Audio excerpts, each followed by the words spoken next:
നീറ്റിൻ്റെ ഇതാ ഒരു free crash course എന്നൊക്കെ പറഞ്ഞ് നിങ്ങളുടെ അടുത്തേക്ക് വീഡിയോ, പോസ്റ്റേഴ്സ്, കണ്ടൻസ് ഒക്കെ എത്താനുള്ള സമയമായിട്ടുണ്ട്.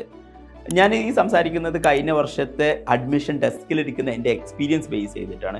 റിപ്പീറ്റേഴ്സ് അഡ്മിഷൻ എടുക്കുന്ന സമയത്ത് ഒരുപാട് വളരെ ബ്രൈറ്റ് ആയിട്ടുള്ള, ബ്രില്യൻ്റ് ആയിട്ടുള്ള സ്റ്റുഡൻസ് വന്ന് നമ്മുടെ അടുത്തേക്ക് വന്ന് പറയുന്നത് +2 കഴിഞ്ഞ് അവരൊരു ഫ്രീ ക്രാഷ് കോഴ്സിന് ജോയിൻ ചെയ്തിരുന്നു.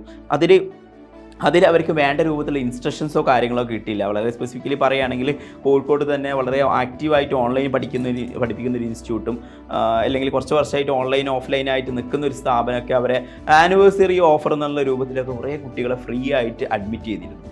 ഇൻസ്റ്റിറ്റ്യൂട്ടിൻ്റെ പാർട്ടിൽ നിന്ന് ഞാനത് പെർട്ടിക്കുലർ ഒരു ബ്ലെയിം ആയിട്ട് എനിക്ക് പറയാൻ പറ്റില്ല. കാരണം നമ്മൾ ഇൻസ്റ്റിറ്റ്യൂട്ട് അടക്കം കുട്ടികളെ അട്രാക്ട് ചെയ്യാൻ വേണ്ടി പല കണ്ടന്റും ഫ്രീ ആയിട്ട് അവൈലബിൾ ആക്കാറുണ്ട്. കുട്ടികൾ ശ്രദ്ധിക്കേണ്ടത് നീറ്റ് അല്ലെങ്കിൽ IIT അല്ലെങ്കിൽ അതുപോലെയുള്ള എന്ത് കോമ്പറ്റീഷൻ എക്സാമിനും high level of training and high level of content delivery എന്നുള്ള കാര്യം വളരെ മസ്റ്റ് ആയിട്ടുള്ള കാര്യമാണ്. അപ്പോൾ ഇങ്ങനെ പോലെയുള്ള ഫ്രീ ആയിട്ട് കൊടുക്കുന്ന കാര്യത്തിൽ നിങ്ങൾ ട്രാപ്പായി പോവാണ്ടിരിക്കാൻ ശ്രദ്ധിക്കുക എന്നുള്ളത് സ്റ്റുഡൻസിൻ്റെ പാർട്ട് നിങ്ങൾ ശ്രദ്ധിക്കേണ്ടതാണ്. കാരണം ചില ആളുകൾക്ക് അതിലെ ഒരു മിനിമം മാർക്ക് ക്വാളിഫൈ ചെയ്യുക എന്നുള്ള പല ഉദ്ദേശത്തിൽ പോകുന്നുണ്ടാവും. ഡെഫിനറ്റ്ലി ഹൈ മാർക്ക് സ്കോർ ചെയ്യാനുള്ള ഉദ്ദേശിക്കുന്ന ആളുകൾ നിങ്ങൾ മാർക്കറ്റിൽ കാണുന്ന ഡിഫറെൻ്റ് ആയിട്ടുള്ള പ്രൊഡക്റ്റ് ആയിട്ട് കണ്ട് കൺഫ്യൂസ്ഡ് ആവാണ്ട് നിൽക്കാണ്ട് ഒരു high level of training and high level of content delivery ചെയ്യുന്ന ഇൻസ്റ്റിറ്റ്യൂട്ട് അല്ലെങ്കിൽ കോഴ്സുകൾ മാത്രം ചൂസ് ചെയ്യുക എന്നുള്ളതാണ്.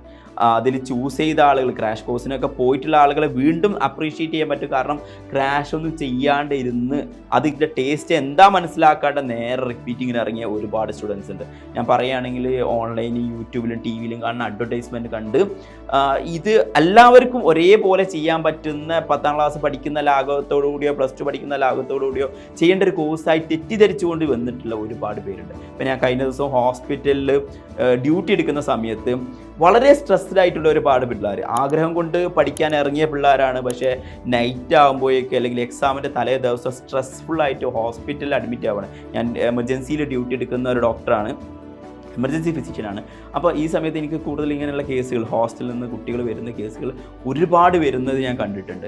അപ്പോൾ എന്താണ് അവിടെ ഉള്ള പ്രശ്നം എന്ന് നമ്മൾ അനലൈസ് ചെയ്ത് നോക്കിക്കഴിഞ്ഞാൽ അതൊരു ഇൻസ്റ്റിറ്റ്യൂട്ടിൻ്റെ പ്രശ്നങ്ങളോ അല്ലെങ്കിൽ പാരൻറ്റിൻ്റെ പ്രശ്നമോ കുട്ടികളോ പ്രശ്നമൊന്നുമല്ല.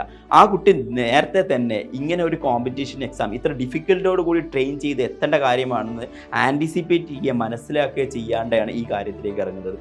ഈവൻ +2 നല്ല സ്കോർ ഉണ്ടായിട്ടും റിപ്പീറ്റ് ചെയ്യാൻ വേണ്ടി ബാക്കിയുള്ള ഒരു കോഴ്സിനെ കുറിച്ചൊന്നും ബോധേഡാവേണ്ട, ഇതിൻ്റെ ട്രയൽ നോക്കാണ്ട് വേണ്ടി ഇറങ്ങുന്നതാണ്. നമുക്കറിയാം, നമ്മൾ ചെറിയ എന്ത് ഗെയിമിന് ഇറങ്ങുമ്പോൾ പോലും ഒരു ട്രയൽ ബോളോ അത് പിച്ച് എങ്ങനെ എന്നുള്ള ടെസ്റ്റ് ചെയ്യേ അല്ലെങ്കിൽ ഫുട്ബോൾ ഇറങ്ങുന്നതിന് മുന്നേ ഒന്ന് വാമപ്പ് ചെയ്യേ, പ്രാക്ടീസ് ചെയ്യേ പോലും ചെയ്യാറുണ്ട്. അപ്പോൾ ഇങ്ങനെയൊന്നും ചെയ്യാണ്ട് നേരിട്ട് ഒരു റിപ്പീറ്റിംഗ് കോഴ്സിനേക്കൊക്കെ ചേർന്ന് ബുദ്ധിമുട്ടായി നിൽക്കുന്ന ഒരുപാട് സ്റ്റുഡൻസിനെ, സ്ട്രെസ്ഫുള്ളായി സൈക്കാട്രിക് കൺസൾട്ടേഷൻ അടക്കം ചെയ്യുന്ന ഒരുപാട് സ്റ്റുഡൻസിനെ അറിയുന്നുണ്ട്.